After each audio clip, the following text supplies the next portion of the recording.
আসসালামু আলাইকুম। নতুন আরো একটি পর্বে আপনাদের সবাইকে স্বাগত। আজকের পর্বে তৈরি করে দেখাবো ভাজা চাল আর তিল দিয়ে মজাদার তিলকুলি পিঠার রেসিপি।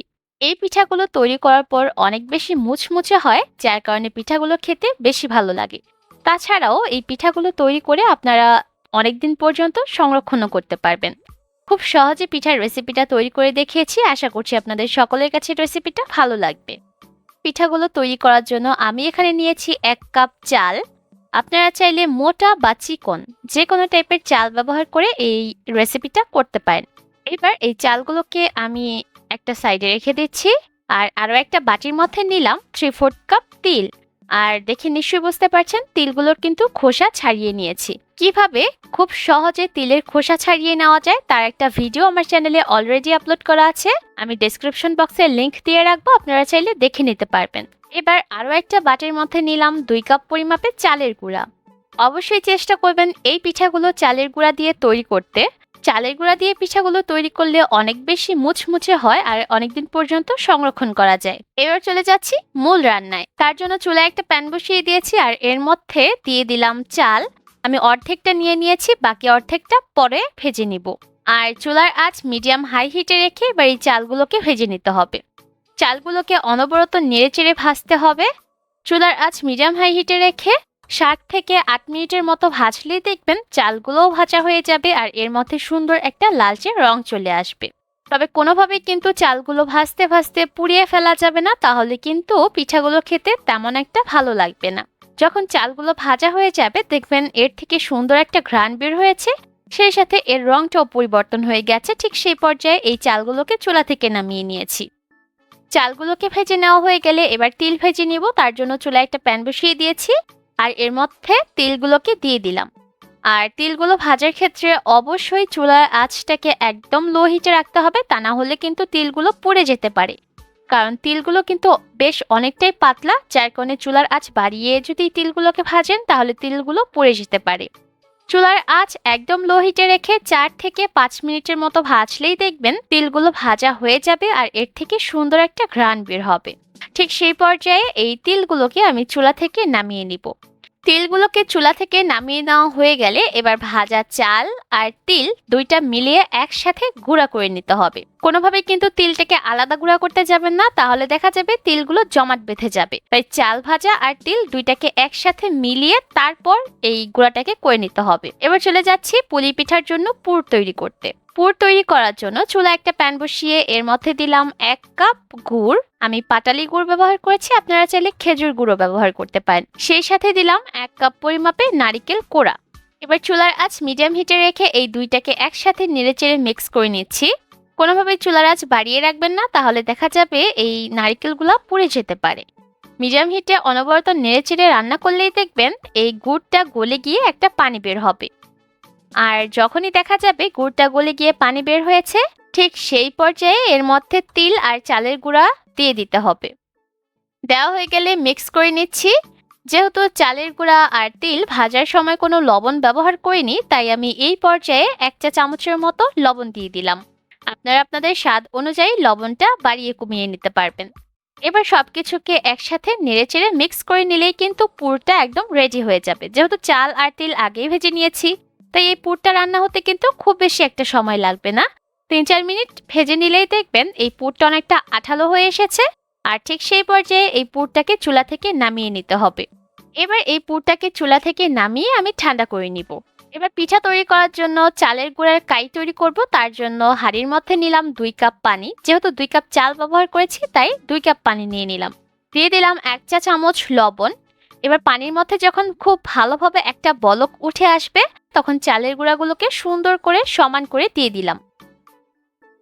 হাঁড়িটাকে একটা ঢাকনা দিয়ে ঢেকে আর চুলার আঁচটাকে মিডিয়াম করে দিয়ে রান্না করব 5 থেকে 6 মিনিটের মতো।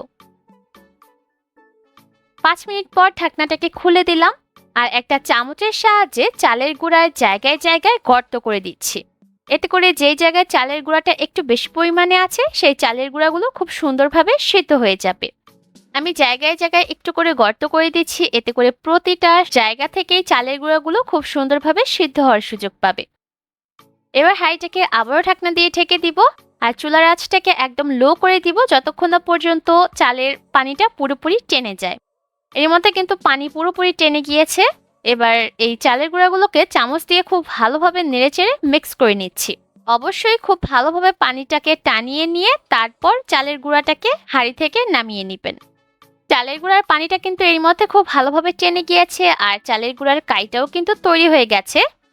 এবার এই মিশ্রণটাকে আমি একটা কাউন্টার টেবিলের উপর নিয়ে নিচ্ছি আর চেষ্টা করবেন গরম থাকা অবস্থাতেই চালের এই কাইটাকে মথে নিতে।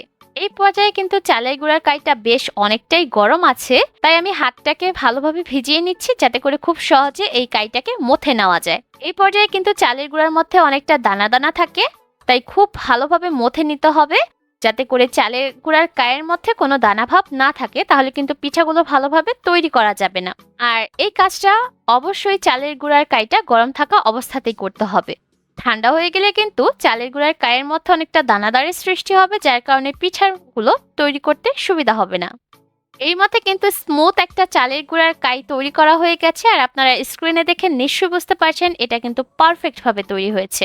আর এই কায়ের মধ্যে কিন্তু কোনো দানাদার ভাবও নেই। এবার এই চালের গুঁড়ার কাইটাকে আমি একটা বাটির মধ্যে নিয়ে নিলাম আর এটাকে একটা সুতি কাপড় দিয়ে ঢেকে রাখতে হবে যাতে করে উপরের অংশ ড্রাই না হয়ে যায়। আর যতক্ষণ না পর্যন্ত পিঠাগুলো তৈরি করা হচ্ছে ততক্ষণ পর্যন্ত এই কাইটাকে কিন্তু ঢেকে রাখতে হবে। এবার পিঠাগুলোকে তৈরি করব, তার জন্য চালের গুঁড়ার কাই থেকে অল্প একটু মিশ্রণ নিয়ে নিলাম আর বাকি কাইটাকে আবারও আমি সুতি কাপড় দিয়ে ঢেকে রেখে দিব। এবার এই লেচিটা দিয়ে একটা রুটি বেলতে হবে, তার জন্য প্রথমেই এই লেচিটাকে একটু ঘুরিয়ে গোল বলের মতো করে নিলাম। তারপর চারিদিকে একটু চালের গুঁড়া ছড়িয়ে দিয়ে এটাকে চ্যাপ্টা করে নিয়েছি। এবার বেলুনের সাহায্যে একটা রুটি বেলে নিচ্ছি। রুটিটাকে খুব বেশি পাতলা করার প্রয়োজন নেই, আমরা সাধারণত রুটি তৈরি করার জন্য যেভাবে রুটি বেলে থাকি সেম পদ্ধতিতে এই রুটিটাকেও তৈরি করতে হবে। এবার একটা স্টিলের গ্লাস অথবা ঢাকনা যে কোনো কিছু দিয়ে কিন্তু এই রুটিটাকে কেটে নিতে পারেন।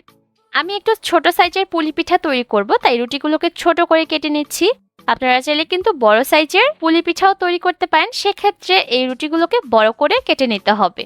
আর এই রুটিগুলো কেটে নেওয়ার সময় একটা বিষয় খেয়াল রাখবেন, রুটিগুলো যাতে গোল থাকে, কোনো অংশ যাতে কেটে না যায়, তাহলে কিন্তু পিঠাগুলো তৈরি করার পর সুন্দর লাগবে না। কিভাবে করে আমি সম্পূর্ণ রুটিটাই কেটে নিয়েছি। এবার অবশিষ্ট যে রুটিটা আছে সেই রুটিটাকে আমি মুড়িয়ে নিয়েছি, তারপর এটাকে আবারও সুতি কাপড় দিয়ে ঢেকে রেখে দিব। এবার পিঠাগুলোকে তৈরি করে নিচ্ছি, তার জন্য একটা কেটে নেওয়া রুটি হাতের মধ্যে নিয়ে নিলাম আর যেই পুরটা তৈরি করেছিলাম সেই পুরটাকে একটু লম্বাটে শেপ দিয়ে দিয়েছি আর রুটির মাঝ বরাবর দিয়ে দিলাম, তারপর চেপে সিল করে দিচ্ছি। আমরা পুলি পিঠা যেভাবে তৈরি করি এই পিঠাগুলো সেম ভাবেই তৈরি করতে হবে। এবার পুলি পিঠার ডিজাইনটা করে নিচ্ছি আর এটা করা কিন্তু খুবই সহজ। আপনারা যখন বাড়িতে এটা ট্রাই করবেন দেখবেন খুব সহজে পেরে যাবেন। আবার চাইলে শুধুমাত্র সিল করেও এই পুলি পিঠাগুলোকে তৈরি করা যায়, তবে এভাবে করে পুলি পিঠাগুলোকে তৈরি করলে দেখতে আসলে ভালো লাগে।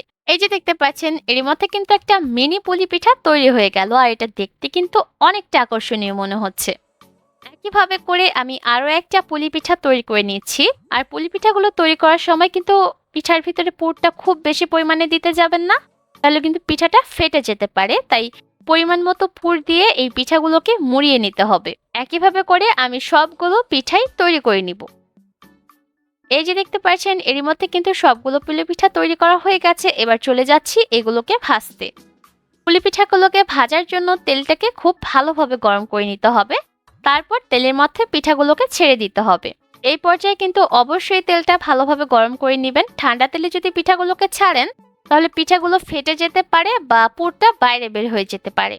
তাই অবশ্যই তেলটাকে ভালোভাবে গরম করে তারপর পিঠাগুলোকে ছাড়বেন। তারপর গরম তেলে 2-3 মিনিট ভাজার পর চুলার আঁচটাকে মিডিয়ামে করে দিবেন আর মিডিয়াম হিটে রেখে এই পিঠাগুলোকে ততক্ষণ পর্যন্ত ভাজতে হবে যতক্ষণ না পর্যন্ত এর মধ্যে সুন্দর একটা বাদামি রং চলে আসে। আর কিছুক্ষণ পর পর এভাবে করে চামচ দিয়ে নেড়ে চেড়ে দিবেন, এতে করে প্রতিটা সাইড থেকে সুন্দর রং আসবে। আর চেষ্টা করবেন একটু সময় নিয়ে এই পিঠাগুলোকে ভাজতে, এতে করে পিঠার বাইরের অংশটা অনেক বেশি ক্রিস্পি হবে আর এই ক্রিস্পি ভাব অনেকক্ষণ পর্যন্ত বজায় থাকবে। এর মধ্যে কিন্তু আমার এক ব্যাচ পিঠা ভাজা হয়ে গেছে। চুলার আঁচ মিডিয়াম হিটে রেখে পিঠাগুলোকে ভেজে নিতে আমার 15 মিনিটের মতো সময় লেগেছে। এবার এই পিঠাগুলোকে চুলা থেকে নামিয়ে নিব। একইভাবে করে পরের ব্যাচের পিঠাগুলোকে ভেজে নিব।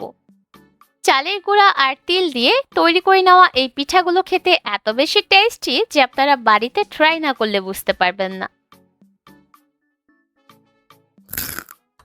পিঠার শব্দটা শুনে নিশ্চয়ই বুঝতে পারছেন পিঠাগুলো কতটা ক্রিস্পি হয়েছে। আর এই ক্রিস্পি ভাবও কিন্তু অনেকদিন পর্যন্ত বজায় থাকে। তৈরি করে নেওয়া এই পিঠাগুলো আপনারা সংরক্ষণ করতে পারেন একটা এয়ারটাইট কন্টেনারে রেখে কমপক্ষে 15 দিনের মতো। আর পিঠাগুলো এখন যতটা মচমচে রয়েছে সংরক্ষণ করার পরেও কিন্তু ততটাই মচমচে থাকবে। কেমন লাগলো আমার আজকের এই ভিন্ন স্বাদের পুলি পিঠার রেসিপি অবশ্যই কমেন্ট করে জানাবেন। আজকের মতো এখানে বিদায় নিব। সবাই অনেক ভালো থাকবেন। আল্লাহ হাফেজ।